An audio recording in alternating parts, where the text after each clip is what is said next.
इस वीडियो में हम पढ़ेंगे कक्षा 10वीं का विषय विज्ञान यानी कि साइंस का पाठ 1 जिसका नाम है रासायनिक अभिक्रियाएं एवं समीकरण। तो शुरू करते हैं। तो इस पाठ में सबसे पहला विषय आता है हमारा रासायनिक अभिक्रिया। रासायनिक अभिक्रिया क्या होती है? जब दो या दो से अधिक पदार्थ मिलकर एक या एक से अधिक नए गुणधर्म वाले पदार्थों का निर्माण करते हैं तो उसे रासायनिक अभिक्रिया कहा जाता है। जब कोई भी दो पदार्थ मिलकर कोई एक नया पदार्थ बनाए जिसके गुणधर्म बिल्कुल अलग हों, जिनसे वो मिलके बना है, तो उसे कहेंगे हम रासायनिक अभिक्रिया। उदाहरण से समझ लेते हैं, बिल्कुल अच्छी तरह से ये समझ में आ जाएगा। जैसे हाइड्रोजन और ऑक्सीजन मिलकर जल यानी पानी का निर्माण करते हैं, तो ये क्या होगी? एक रासायनिक अभिक्रिया। क्यों? क्योंकि इसमें बिल्कुल नए गुणधर्म वाला पदार्थ बनता है जल। जल का गुणधर्म क्या होते हैं? ये आग को बुझाता है। ठीक है, आग लगाता नहीं है, आग को बुझाता है। वहीं जिनसे ये मिलके बना है हाइड्रोजन और ऑक्सीजन, ये दोनों अत्यंत ज्वलनशील गैसें हैं, इनमें बहुत जल्दी आग लग जाती है। लेकिन पानी जो है इन दोनों से ही मिलके बना है, लेकिन इसके गुणधर्म बिल्कुल अलग हैं। तो इस तरह की जो अभिक्रिया होगी उसे कहा जाएगा रासायनिक अभिक्रिया। और किसी भी रासायनिक अभिक्रिया को भौतिक विधियों से उलट नहीं किया जा सकता है। उलट करने का मतलब होगा कि जो नया पदार्थ बना है, अगर हम चाहें उस नए पदार्थ को वापस उन्हीं पदार्थों में बदलना जिनसे वो बना है, तो वो भौतिक विधियों द्वारा नहीं किया जा सकता है। भौतिक विधि आप कक्षा 9 में पढ़ चुके होंगे, जैसे कि उसमें से कुछ मैंने यहाँ पर लिख दिए हैं, जैसे कि वाष्पीकरण, ऊर्ध्वपातन, आवसंज्ञा, उपकेंद्रीकरण। इन सभी विधियों से किसी भी रासायनिक अभिक्रिया को उलट नहीं किया जा सकता है। आगे है रासायनिक अभिक्रियाओं में शामिल। जब कोई रासायनिक अभिक्रिया होगी तो उसमें क्या चीजें शामिल होंगी? अवस्था में परिवर्तन। अवस्था में परिवर्तन का मतलब होगा कि रासायनिक अभिक्रिया होने से पहले वाले पदार्थ और रासायनिक अभिक्रिया के होने के बाद वाले पदार्थ यानी कि नए पदार्थ, उनकी अवस्था में परिवर्तन हो सकता है। जैसे कि ये उदाहरण है, यहाँ पर ये क्या है? यहाँ पर ये गैस है, यहाँ पर भी गैस है। दो गैसें मिलकर एक जल का यानी कि द्रव का निर्माण कर रही है। तो यहाँ पर क्या हो रहा है? दो गैस से अवस्था बदलकर जल बना रही है, तो अवस्था में परिवर्तन होगा। यानी कि ठोस से द्रव, द्रव से गैस या फिर गैस से ठोस में कोई भी अवस्था परिवर्तन हो सकती है जब रासायनिक अभिक्रिया होगी। आगे है रंग में परिवर्तन। रंग में भी परिवर्तन हो सकता है। रासायनिक अभिक्रिया होने से पहले या होने के बाद रंग में भी परिवर्तन हो सकता है। तापमान में परिवर्तन। रासायनिक अभिक्रिया के दौरान तापमान में भी परिवर्तन, तापमान कम भी हो सकता है और तापमान ज्यादा भी हो सकता है। और रासायनिक अभिक्रिया में चौथा है गैस का उत्सर्जन। जो भी रासायनिक अभिक्रिया होगी उसमें से गैस का उत्सर्जन भी हो सकता है। गैस का उत्सर्जन मतलब होगा उसमें से कोई रासायनिक अभिक्रिया के दौरान कोई उसमें से गैस निकले। ठीक है, पीछे वाले पेज पर हमने समझा रासायनिक अभिक्रियाओं की परिभाषा। अब हम देखते हैं रासायनिक अभिक्रिया के कुछ उदाहरण जिससे रासायनिक अभिक्रियाएं हमें अच्छी तरह से समझ में आ जाए। तो यहाँ पर दैनिक जीवन में होने वाली रासायनिक अभिक्रियाओं के कुछ उदाहरण।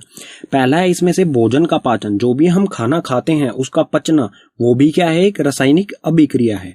इसी तरह से श्वसन यानी कि सांस लेना, हम ऑक्सीजन अंदर लेते हैं और कार्बन डाइऑक्साइड छोड़ते हैं, तो ये भी एक रासायनिक अभिक्रिया है।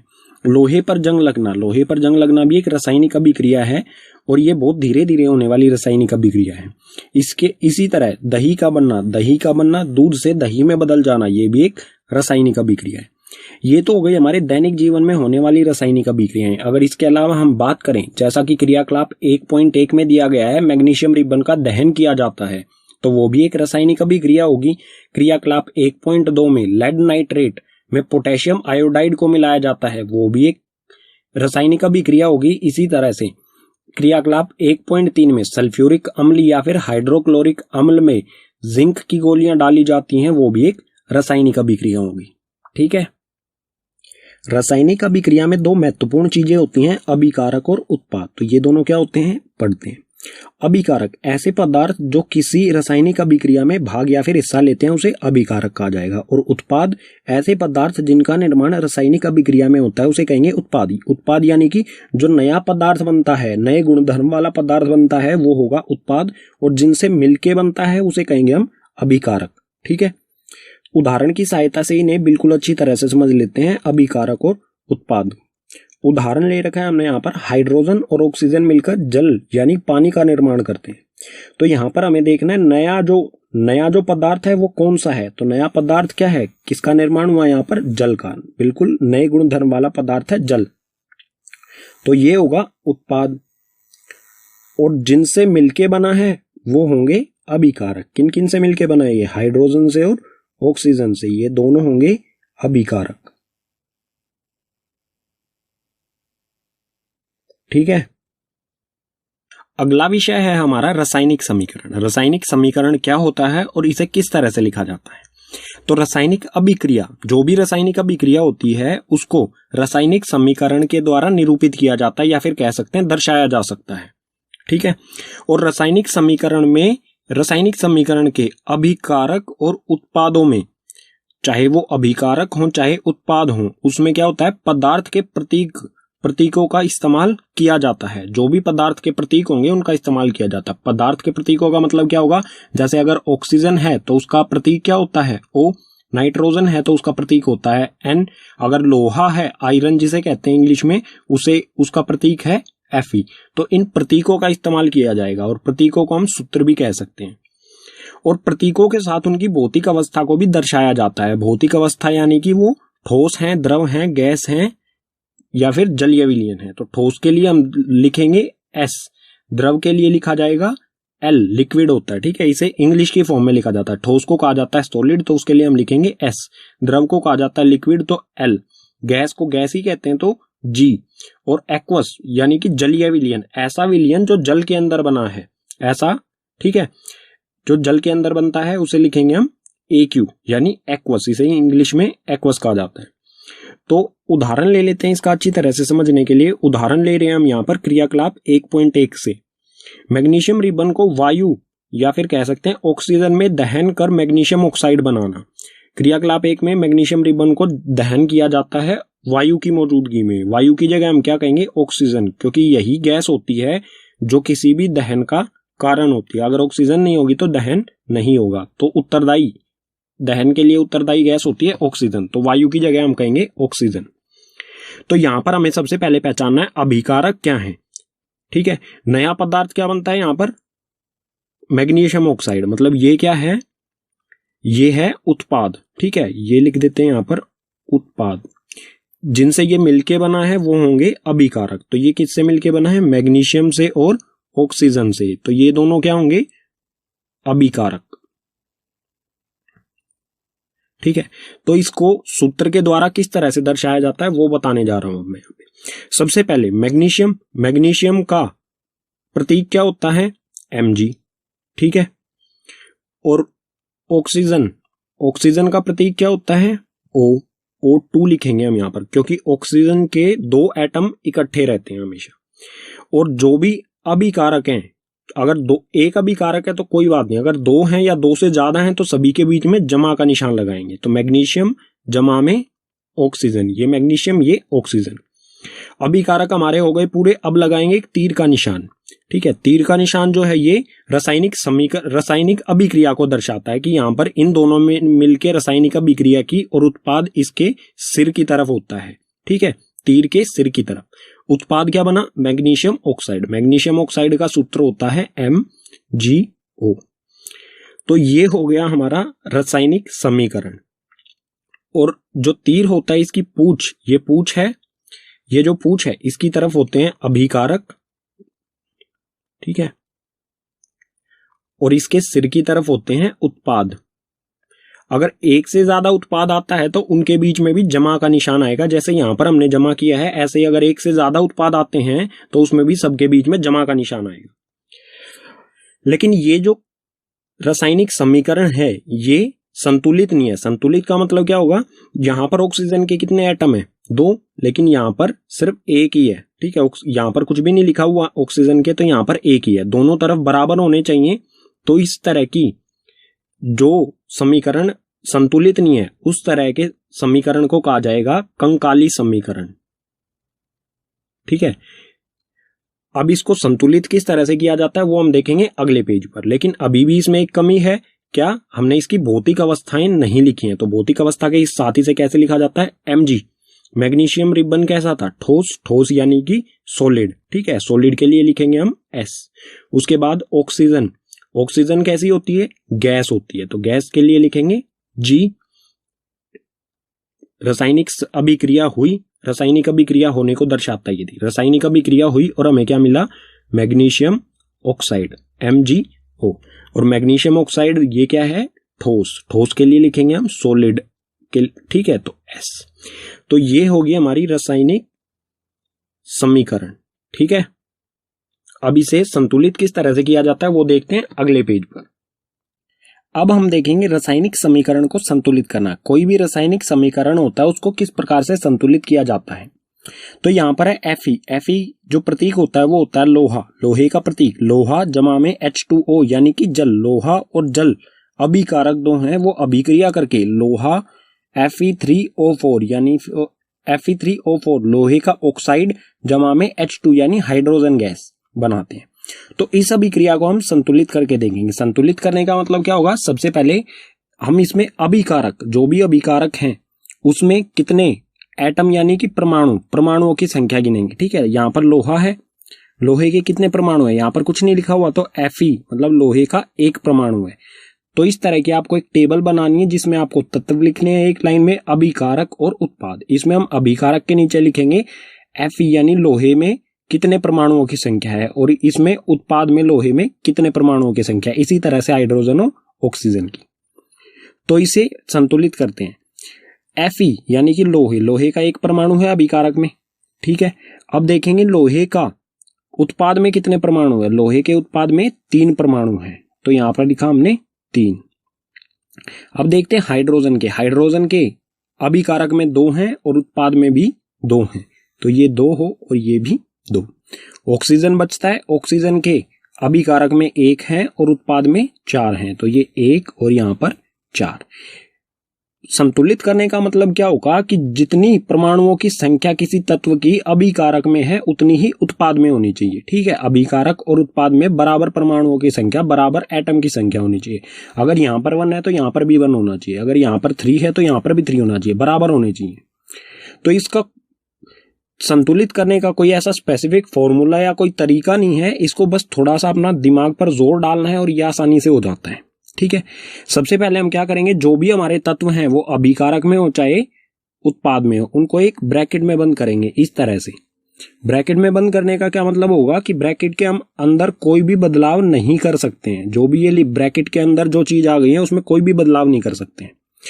और इसमें हम कुछ मल्टीप्लाई कर सकते हैं, मल्टीप्लाई यानी गुणा कर सकते हैं। किस तरह से, जैसे उत्पाद में 3 है और अभिकारक में 1 है, तो अभिकारक को भी अगर हम 3 बनाना चाहें तो इस 1 को कितने से गुना करना पड़ेगा, 1 को हम गुना करेंगे 3 से, तो 1 को 3 से गुना किया, ये हो गया 3। अब ये जो अभिकारक में हमने 3 यहां पर गुना किया है, ये हमें कहां लिखना है, Fe जो लोहा है इसके यहां पर आगे, ठीक है। तो ये यहां पर इसका मतलब क्या है, 3 Fe, 3 हो गए लोहे के परमाणु, यहां पर भी 3 है और यहां पर भी 3, तो Fe मतलब लोहा जो है वो हो गया संतुलित। हाइड्रोजन को देखते हैं, हाइड्रोजन यहां पर 2 है और यहां पर भी 2, हाइड्रोजन पहले से ही संतुलित है, इसे हमें करने की जरूरत नहीं है। अब देखेंगे हम ऑक्सीजन। ऑक्सीजन का अभिकारक में 1 है और उत्पाद में 4 है, तो अभिकारकों में हम कितना गुना करेंगे, 4। 4 से गुना करने पर ये क्या हो जाएगा, 1 गुना में 4, 4। तो अब क्या करोगे आप, हाइड्रोजन मतलब हाइड्रोजन और ऑक्सीजन, ऑक्सीजन के पहले यहां तो आप लिख नहीं सकते बीच में 4, आपको लिखना पड़ेगा 4 यहां पर, और यहां पर 4 लिखने का मतलब क्या होगा, 4 दूनी 8, 8 तो यहां पर हाइड्रोजन के हो जाएंगे और 4 ऑक्सीजन का 1 है, तो 4 एकम 4 ऑक्सीजन के हो जाएंगे 4, ठीक है। मतलब ये 4 जो हमने गुना किया है ये पूरे में हाइड्रोजन और ऑक्सीजन दोनों में गुना हुआ है, तो यहां पर भी ये 4 यहां पर गुना करूंगा मैं, तो हो गए 8। इससे ऑक्सीजन तो हमारा संतुलित हो जाता है, ऑक्सीजन के तो हो गए 4, लेकिन इससे हाइड्रोजन जो था वो असंतुलित हो गया। तो हाइड्रोजन को भी देखते हैं। अब इस तरफ तो हम अभिकारकों में तो हम कोई बदलाव कर नहीं सकते हैं क्योंकि हम दोनों के आगे लगा चुके हैं पहले ही। तो दूसरी तरफ देखते हैं, दूसरी तरफ में हमें हाइड्रोजन को करना है उत्पाद, तो यहां पर आएंगे, यहां पर हम कितने से गुना करें कि ये 8 हो जाए, 2 को हम कितने से गुना करेंगे 8 हो जाए, तो करेंगे 4 से गुना, तो ये हो गया 8, तो यहां हम लिखेंगे 4। तो ये हो गई संतुलित अभिक्रिया, जहां पर दोनों तरफ अभिकारकों में और उत्पादों में दोनों तरफ बराबर परमाणुओं की संख्या है, 3 3 8 8 और 4 4, सभी के, लोहे के, हाइड्रोजन के और ऑक्सीजन के, सभी हो गए संतुलित।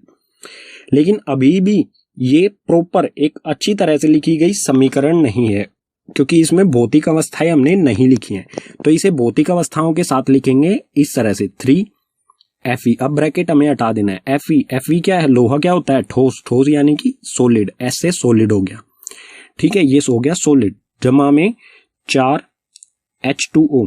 H2O क्या होता है? जल। जल जो होता है वो होता है द्रव यानी कि लिक्विड, L फॉर लिक्विड। अभिक्रिया हुई और ये बना Fe3O4 जो कि एक ठोस होता है। ठीक है, ठोस यानी सॉलिड, जमा में 4H2 हाइड्रोजन जो कि एक गैस होती है। तो इस तरह की यह अभिक्रिया होगी जो संतुलित होगी। हमें इसको इस तरह से बनाना है। तो एक और उदाहरण देख लेते हैं हम, जो क्रियाकलाप 1.1 से है। मैग्नीशियम रिबन को ऑक्सीजन की उपस्थिति में जलाया जाता है, तो वो है Mg जमा में O2। अभिक्रिया करके क्या बनाता है ये? Magnesium oxide MgO। तो ऊपर वाली जो समीकरण था, ऊपर वाला समीकरण, इसमें तो थोड़ा सा हमें मुश्किल पड़ा, लेकिन ये बिल्कुल आसानी से हो जाएगा। कुछ ऐसे समीकरण होते हैं जो बिल्कुल आसानी से हो जाते हैं, कुछ में थोड़ा सा ज्यादा कैलकुलेशन करनी पड़ती है। इसके लिए हमें टेबल बनाने की भी जरूरत नहीं पड़ेगी। किस तरह से? Mg यहां पर एक है, यहां पर भी एक है, मतलब अभिकारक में भी एक और उत्पाद में भी एक। ऑक्सीजन तो Mg तो संतुलित है, ऑक्सीजन यहां पर 2 है, यहां पर अकेला है। तो हम क्या करेंगे? यहां पर 2 लगा देंगे। मतलब 2 लगाने से क्या हुआ? यहां पर मैग्नीशियम के भी 2 हो गए और ऑक्सीजन के भी 2 हो गए। लेकिन और जैसे ही हमने ऑक्सीजन को यहां पर संतुलित किया तो मैग्नीशियम असंतुलित हो गया। तो मैग्नीशियम को यहां पर अगर हम 2 लगा देंगे तो ये मैग्नीशियम भी संतुलित हो जाएगा। तो ये पूरी इक्वेशन हो गई संतुलित। अब इसको भौतिक भौतिक जो अवस्था होती है उसके साथ लिखेंगे, तो ये हो जाएगा 2Mg ठोस यानी कि सॉलिड जमा में O2 जो होती है गैस, और उसके बाद 2MgO मैग्नीशियम ऑक्साइड जो होगी ठोस। ठीक है, ठोस यानी सॉलिड। तो इस तरह से किसी भी रासायनिक समीकरण को संतुलित किया जाता है। आप जितना अध्ययन यानी प्रैक्टिस करोगे उतना ही ये आपके लिए आसान होता जाएगा। पीछे वाले पेज पर हमने रासायनिक समीकरण को संतुलित किया था। अब हम देखते हैं रासायनिक समीकरण को संतुलित करना क्यों आवश्यक है, जो भी संतुलित किया था वो क्यों जरूरी है उसको संतुलित करना। तो इसका एकमात्र कारण है द्रव्यमान संरक्षण का नियम। ये आप कक्षा 9 में पढ़ चुके हैं। ये नियम क्या कहता है? किसी भी रासायनिक अभिक्रिया में ना तो द्रव्यमान का निर्माण होता है, ठीक है, ना तो द्रव्यमान का निर्माण होता है और ना ही विनाश होता है। इसका मतलब क्या होगा? द्रव्यमान जितना अभिकारकों में है रासायनिक अभिक्रिया के पहले है, वो उतना ही उत्पादों में रासायनिक अभिक्रिया के बाद रहेगा। तो इस नियम से हम निष्कर्ष निकाल सकते हैं कि रासायनिक अभिक्रिया के पहले यानी कि अभिकारक एवं उसके बाद रासायनिक अभिक्रिया होने के बाद यानी कि उत्पाद में प्रत्येक पदार्थ के परमाणुओं की संख्या बराबर होनी चाहिए। परमाणुओं की संख्या बराबर इसलिए होनी चाहिए क्योंकि परमाणु द्रव्यमान जो है वो किस चीज पर डिपेंड करता है? परमाणुओं की संख्या पर। तो परमाणुओं की संख्या बराबर होगी तो ही द्रव्यमान दोनों तरफ बराबर होगा। ठीक है, अब देखते हैं रासायनिक अभिक्रियाओं के प्रकार। रासायनिक अभिक्रियाओं के कितने प्रकार होते हैं, इनको एक एक करके पढ़ेंगे। तो रासायनिक अभिक्रिया का पहला प्रकार है संयोजन अभिक्रिया। संयोजन अभिक्रिया क्या होती है? इस अभिक्रिया में 2 या 2 से अधिक अभिकारक मिलकर एक उत्पाद बनाएं, एक या फिर एकल अकेला उत्पाद बनाएं, तो उसे कहा जाएगा संयोजन अभिक्रिया। अभिकारक तो 2 या 2 से ज्यादा भी हो सकते हैं, लेकिन उत्पाद हमेशा एक ही बने, ऐसी अभिक्रिया को संयोजन अभिक्रिया कहा जाएगा। और इसका जो रासायनिक समीकरण कुछ इस तरह से होगा। एक अभिकारक A है और एक अभिकारक B है। 2 अभिकारक जुड़कर 2 या 2 से ज्यादा अभिकारक जुड़कर अकेला C उत्पाद बनाएं, तो इस तरह का जो रासायनिक समीकरण लिखा होगा उसको कहा जाएगा संयोजन अभिक्रिया। उदाहरण से और अच्छी तरह से समझ लेते हैं। उदाहरण में सबसे पहला है कोयले का दहन। कोयले का दहन किस तरह से होता है? कोयला क्या होता है? कार्बन का सूत्र होता है कार्बन का प्रतीक C। ठीक है, तो एक कार्बन जमा में ऑक्सीजन इसलिए क्योंकि ऑक्सीजन गैस ही किसी भी दहन के लिए उत्तरदायी होती है। तो कार्बन जमा में ऑक्सीजन, 2 अभिकारक मिलकर एक CO2 गैस का निर्माण करते हैं। जलने के बाद कोयले में से CO2 गैस निकलती है। तो 2 अभिकारक एक सिंगल अकेले उत्पाद का निर्माण करते हैं, तो उसे कहा जाएगा संयोजन अभिक्रिया। ये उदाहरण हो जाएगा। इसी तरह से अगला उदाहरण जल का निर्माण। जल का निर्माण भी संयोजन अभिक्रिया के द्वारा ही होता है। इसमें 2 चीजें होती हैं, 2H2 यानी कि हाइड्रोजन और ऑक्सीजन। 2 अभिकारक मिलकर एक अकेली चीज जल यानी कि H2O का निर्माण कर रहे हैं। तो 2 अभिकारक एक चीज का निर्माण कर रहे हैं तो संयोजन अभिक्रिया। ये दोनों इसके उदाहरण हो जाएंगे। ठीक है, रासायनिक अभिक्रिया का दूसरा प्रकार है वियोजन अभिक्रिया। वियोजन अभिक्रिया क्या होती है? वियोजन का मतलब होता है अलग होना। तो ये अभिक्रिया क्या होती है, एक अभिकारक टूटकर दो या दो से अधिक उत्पादों में बदल जाए तो उसे वियोजन अभिक्रिया कहा जाएगा।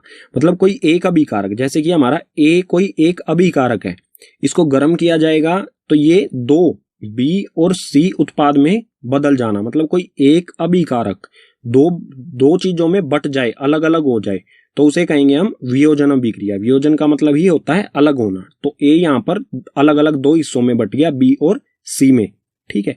और ये वियोजन अभिक्रिया ये तीन प्रकार से होती है, ऊष्मीय वियोजन, वैद्युत वियोजन और प्रकाशीय वियोजन। इन तीनों के बारे में अगले पेज पर उदाहरण सहित पढ़ते हैं बिल्कुल अच्छी तरह से। तो वियोजन अभिक्रिया का पहला प्रकार है ऊष्मीय वियोजन। ये क्या होता है, अभिकारक को ऊष्मा द्वारा अलग किया जाता है, ठीक है। अभिकारक को ऊष्मा या फिर कह सकते हैं हम गर्मी द्वारा तापमान बढ़ाकर अलग किया जाता है। उदाहरण देख लेते हैं इसका, अच्छी तरह से हमें समझ में आ जाएगा। तो यहाँ पर है CaCO3 यानी कैल्शियम कार्बोनेट। कैल्शियम कार्बोनेट जो कि एक ठोस होता है, जब इसको गर्म किया जाएगा, इसको ऊष्मा प्रदान की जाएगी, इसका तापमान बढ़ाया जाएगा, तो ये दो चीजों में CaO कैल्शियम ऑक्साइड और CO2 दो उत्पादों में बदल जाएगा। तो कोई एक अभिकारक ऊष्मा द्वारा दो उत्पादों में बदल जाए तो उसे कहेंगे हम ऊष्मीय वियोजन। ऊष्मा का मतलब ये होता है गर्मी, तो ऐसा वियोजन जो गर्मी के द्वारा किया जाए, ठीक है। वियोजन अभिक्रिया का दूसरा प्रकार है वैद्युत वियोजन। वैद्युत वियोजन क्या होता है, विद्युत धारा के प्रवाहित होने के कारण होने वाला वियोजन। तो इसमें विद्युत यानी कि बिजली इसमें से गुजारी जाती है, तो वो दो अलग चीजों में बट जाए तो उसे कहा जाएगा वैद्युत वियोजन। जैसे उदाहरण ले लेते हैं इसका, यहाँ पर हमारे पास है 2H2O यानी कि पानी, ठीक है। जल जो कि एक लिक्विड है, उसमें से जब विद्युत धारा गुजारी जाएगी तो वो दो अलग अलग गैसेज में बदल जाएगा, हाइड्रोजन में और ऑक्सीजन में। तो कोई एक अभिकारक विद्युत धारा उसमें से जब गुजारी जाए, जब दो अलग अलग उत्पादों में बदल जाता है, तो उस तरह के अभिक्रिया को कहा जाएगा वैद्युत वियोजन अभिक्रिया, ठीक है। वियोजन अभिक्रिया का तीसरा प्रकार है प्रकाशीय वियोजन। प्रकाश मतलब रोशनी, ठीक है। तो ये क्या होता है, सूर्य के प्रकाश की उपस्थिति में होने वाला वियोजन। ऐसा वियोजन जो सूर्य के प्रकाश की वजह से होता है, ठीक है। तो इसका भी उदाहरण देखते हैं यहाँ पर 2AgCl यानी कि सिल्वर क्लोराइड को जब सूर्य के प्रकाश में रखा जाएगा तो ये दो अलग अलग चीजों में बदल जाएगा, Ag यानी कि सिल्वर और क्लोरीन में, ठीक है। तो ऐसा वियोजन जिसमें कोई एक अभिकारक को सूर्य के प्रकाश में रखने से वो दो अलग अलग चीजों में बदल जाए तो उसे कहा जाएगा प्रकाशीय वियोजन।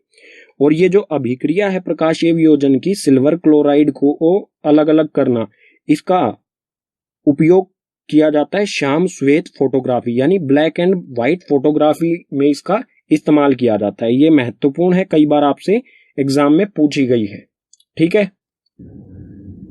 रासायनिक अभिक्रिया का तीसरा प्रकार है विस्थापन अभिक्रिया। विस्थापन अभिक्रिया क्या होती है, इस अभिक्रिया में अधिक क्रियाशील तत्व कम क्रियाशील तत्व को उसके यौगिक से विस्थापित कर देता है। मतलब कोई ज्यादा क्रियाशील तत्व है वो कम क्रियाशील तत्व को कम क्रियाशील के यौगिक में से ही उसको विस्थापित कर देता है। उदाहरण से बिल्कुल अच्छी तरह से इसे समझते हैं। तो उदाहरण है यहाँ पर Fe जमा में CuSO4, मतलब Fe होता है लोहा, CuSO4 होता है कॉपर सल्फेट। इसके नीचे मैंने लिख दिए, इनको आप पढ़ सकते हैं। तो आयरन और कॉपर सल्फेट अभिक्रिया करके, ये दोनों अभिकारक अभिक्रिया करके क्या बनाते हैं, FeSO4 लोहे का सल्फेट जमा में कॉपर यहाँ से अलग हो जाता है। तो इस इक्वेशन को आप देखेंगे, इस समीकरण को आप देखेंगे तो यहाँ पर कॉपर सल्फेट का जो यौगिक है ये अभिक्रिया होने के बाद क्या हो जाता है, लोहे का सल्फेट, ठीक है। मतलब ये कॉपर जो है, लोहा कॉपर से ज्यादा क्रियाशील होता है, तो ये लोहा ज्यादा क्रियाशील तत्व ने कॉपर को उसी के यौगिक कॉपर सल्फेट में से उसको अलग कर दिया है, ठीक है। उसे विस्थापित कर दिया है, अलग निकाल दिया है। तो सल्फेट के साथ यहाँ पर लोहा आ जाता है कॉपर की जगह और कॉपर हो जाता है बिल्कुल अलग। तो इसी के कॉपर को इसी के यौगिक कॉपर सल्फेट में से अलग कर दिया जाता है। तो इस तरह की जो अभिक्रिया होगी उसे कहा जाएगा विस्थापन अभिक्रिया।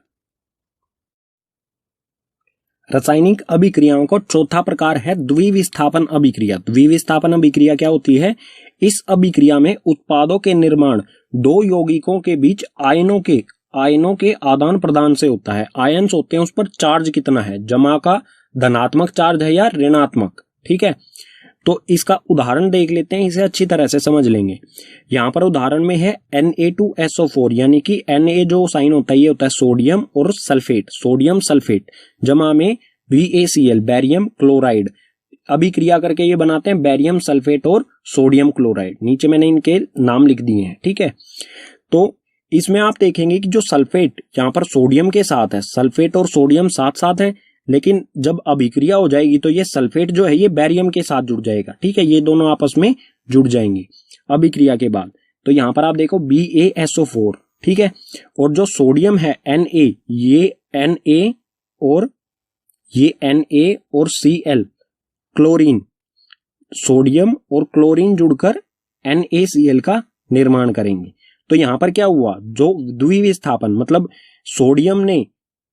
बैरियम ने सोडियम को सल्फेट में से विस्थापित कर दिया और सोडियम ने क्लोरीन में से बैरियम को विस्थापित कर दिया। तो दोनों जगह विस्थापन हुआ है, इसलिए इसका नाम लिखा गया है द्विविस्थापन, क्योंकि इसमें दो दो विस्थापन हो रहे हैं।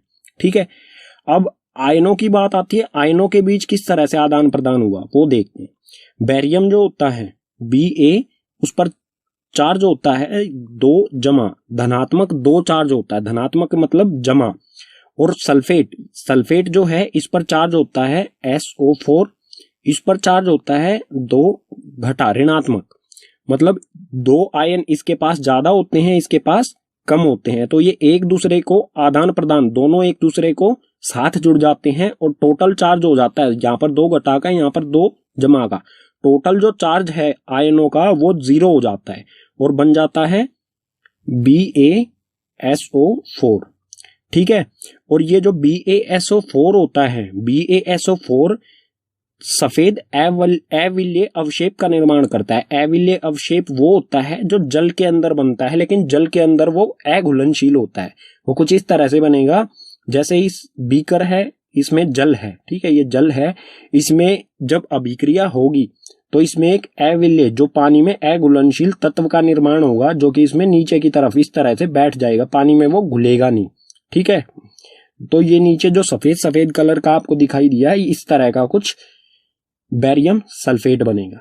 ठीक है, रासायनिक अभिक्रियाओं का 5वां प्रकार है उपचयन और अपचयन। दोनों मिलते जुलते शब्द हैं, तो अच्छी तरह से इन्हें पढ़ें। उपचयन और अपचयन। उपचयन क्या होता है, पदार्थ में ऑक्सीजन की वृद्धि होना, या तो पदार्थ में ऑक्सीजन की वृद्धि हो अभिक्रिया के दौरान, या फिर हाइड्रोजन का ह्रास हो। ठीक है, यहां पर रह की मात्रा आएगी, हाइड्रोजन का ह्रास यानी हाइड्रोजन की कमी हो, दोनों कंडीशन में उपचयन कहा जाएगा उसे। ठीक है, अपचयन क्या होता है, बिल्कुल उपचयन का उल्टा अपचयन होता है। अपचयन में पदार्थ में हाइड्रोजन की वृद्धि यानी हाइड्रोजन अगर जुड़ जाए, या फिर ऑक्सीजन का ह्रास यानी कि ऑक्सीजन उसमें से हट जाए, तो उसे क्या कहा जाएगा, अपचयन। उदाहरण की सहायता से बिल्कुल अच्छी तरह से समझते हैं इसे। यहां पर ये उदाहरण है, कार्बन जमा में, ये है C, कार्बन जमा में ऑक्सीजन, कार्बन और ऑक्सीजन दोनों अभिक्रिया करके कार्बन डाइऑक्साइड CO2 का निर्माण करते हैं। तो यहां पर कार्बन अकेला है, इधर जाने पर इसमें क्या हो गया, ऑक्सीजन जुड़ गई, तो यहां कार्बन का क्या हुआ है, उपचयन। ठीक है, कोई भी एक चीज हो जाए, या तो ऑक्सीजन जुड़ जाए या हाइड्रोजन हट जाए, दोनों कंडीशन क्या होंगी, उपचयन। और अपचयन में क्या होगा, या तो हाइड्रोजन जुड़ जाए या ऑक्सीजन कम हो जाए, दोनों कंडीशन में क्या कहा जाएगा, अपचयन। एक और उदाहरण देख लेते हैं इसका, जैसे यहां पर हो रहा है CuO, कॉपर ऑक्साइड जमा में हाइड्रोजन, कॉपर ऑक्साइड और हाइड्रोजन अभिक्रिया करके जब इन दोनों को गर्म किया जाता है तो ये बनाते हैं कॉपर जमा में H2O यानी जल। तो यहां पर आप देख सकते हैं कॉपर में से ऑक्सीजन हट गई है, और ऑक्सीजन का हटना, ऑक्सीजन का ह्रास होना क्या होता है, अपचयन। तो यहां पर हुआ है अपचयन। ठीक है, और इसी तरह आप देखेंगे हाइड्रोजन, यहां पर अकेला हाइड्रोजन है, जब यह अभिक्रिया होने के बाद इसमें क्या हो जाता है, ऑक्सीजन जुड़ जाती है। तो ऑक्सीजन का जुड़ना क्या होता है, ऑक्सीजन में वृद्धि होना या ऑक्सीजन का जुड़ना उपचयन। ठीक है, तो इसमें हुआ है उपचयन। तो ऐसी कोई अभिक्रिया जिसमें अपचयन और उपचयन दोनों एक साथ ही हो जाएं, दोनों एक ही अभिक्रिया में हो रहे हैं, तो इस प्रकार की इस प्रकार के रासायनिक समीकरण को कहा जाता है रेडॉक्स। ठीक है, रेडॉक्स अभिक्रिया। पीछे वाले पेज पर पढ़ा हमने उपचयन और अपचयन। अब हम देखते हैं दैनिक जीवन में उपचयन अभिक्रियाओं के प्रभाव। दैनिक जीवन में उपचयन, उपचयन यानी कि ऑक्सीजन का जुड़ना, दैनिक जीवन में ऑक्सीजन के जुड़ने के क्या प्रभाव पड़ते हैं। तो सबसे पहले इसमें संक्षारण। संक्षारण क्या होता है? जब कोई धातु आर्द्रता यानी कि नमी वायु, पानी, अम्ल आदि के संपर्क में आता है तो धातु संक्षारित हो जाता है। संक्षारित मतलब कमजोर होने लग जाता है जब इन सब चीजों के आर्द्रता, वायु और पानी, अम्ल आदि के संपर्क में आता है। इसे हम जंग लगना भी कह सकते हैं। उदाहरण देख लेते हैं, अच्छी तरह से हमें समझ में आ जाएगा।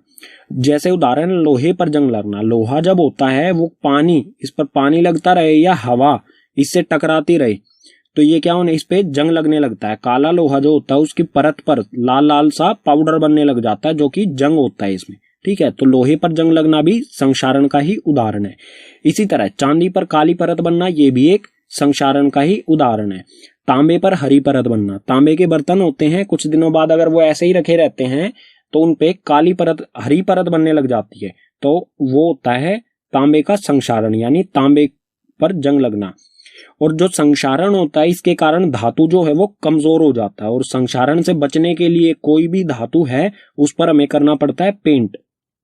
ठीक है, पेंट किया जाता है संक्षारण से किसी भी धातु को बचाने के लिए। तो आपके घर में जो भी लोहे की वस्तुएं होंगी, गेट या फिर जो भी है, उस पर पेंट किया जाता है। ठीक है, दूसरा उपचयन अभिक्रियाओं का प्रभाव है विक्रगंधिता। विक्रगंधिता क्या होता है? वसा युक्त और तैलीय खाद्य सामग्री, जो भी हमारा खाना होता है जिसमें वसा हो या फिर तेल से बना हुआ खाना जो होता है, वो वायु के संपर्क में आने पर उपचयित हो जाते हैं।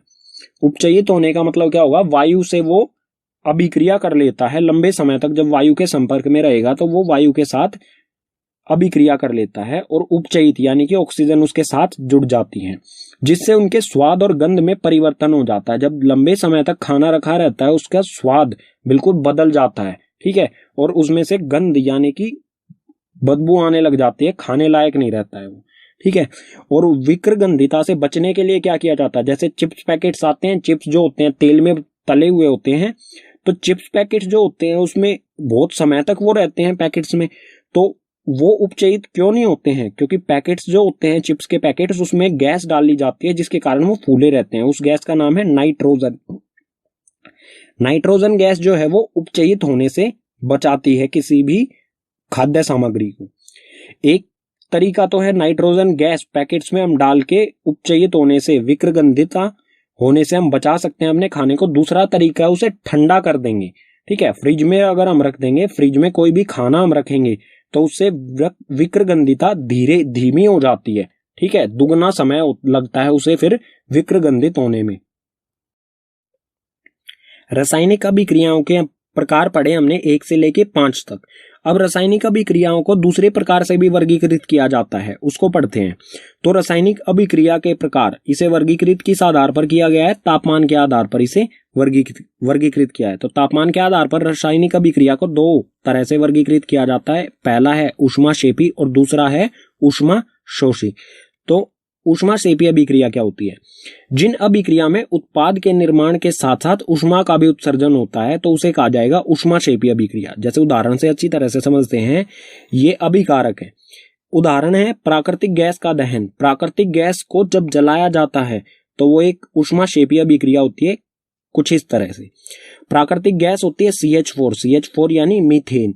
ठीक है, मीथेन को जब दहन किया जाता है, दहन के लिए उत्तरदायी गैस कौन सी होती है? ऑक्सीजन। तो मीथेन को ऑक्सीजन की उपस्थिति में दहन किया जाता है, यानी 2 अभिकारक जब इन्हें दहन किया जाएगा तो कार्बन डाइऑक्साइड गैस बनेगी, पानी बनेगा, लेकिन पानी किस फॉर्म में है? गैस की फॉर्म में है, यानी कि पानी जो है वो वाष्प है। ठीक है, वाष्प की फॉर्म में है और उसके साथ साथ बहुत सारी ऊष्मा होती है। जब आप गैस जलाते हैं तो उसमें बहुत सारी गर्मी होती है। ठीक है, गर्म होती है गैस बहुत ज्यादा। तो इस तरह की अभिक्रिया जिसमें हमें ऊष्मा मिलती है उत्पाद के साथ साथ, 2 उत्पाद हो रहे हैं लेकिन उसके साथ साथ हमें ऊष्मा भी मिल रही है, तो इस प्रकार की अभिक्रिया को कहा जाएगा ऊष्मक्षेपी अभिक्रिया। ऊष्माक्षेपी अभिक्रिया। दूसरा है ऊष्माशोषी अभिक्रिया, ये बिल्कुल ऊष्मक्षेपी का विपरीत है। ऊष्माशोषी अभिक्रिया क्या होती है? जिन अभिक्रियाओं में अभिकारकों को तोड़ने के लिए ऊष्मा, प्रकाश या विद्युत ऊर्जा की आवश्यकता होती है। मतलब क्या होगा, इसमें कोई अभिकारक है हमारा, यहाँ पर मान लेते हैं ए अभिकारक है, इसे तोड़ने के लिए हमें इसमें या तो ऊष्मा, इसको तोड़ने के लिए या तो ऊष्मा, प्रकाश या विद्युत की ऊर्जा इसे देनी होगी। ठीक है, इसमें हमें मिलती है, इसमें हमें देनी पड़ती है ऊष्मा तोड़ने के लिए इसे, तो उसे कहा जाता है ऊष्माशोषी अभिक्रिया। और ऊष्माशोषी अभिक्रिया के उदाहरण हो जाएंगे जो कि वियोजन अभिक्रिया, ऊष्मीय वियोजन अभिक्रिया का उदाहरण था। ठीक है, ऊष्मा, प्रकाश और विद्युत वियोजन, जो तीन प्रकार का वियोजन होता है, वो तीनों उदाहरण इसके भी उदाहरण हो जाएंगे ऊष्माशोषी अभिक्रिया के। ठीक है, तो पाठ हो जाता है कंप्लीट। तो उम्मीद करूंगा कि आपको पाठ के सभी विषय समझ आए होंगे। अगर आपको पाठ के सभी विषय समझ आए हैं तो इस वीडियो को अपने मित्र यानी क्लासमेट के साथ साझा कीजिए, शेयर कीजिए। और अगर कोई भी ऐसा विषय रह गया है जो समझ में नहीं आया है तो उसे कमेंट बॉक्स में कमेंट कीजिए।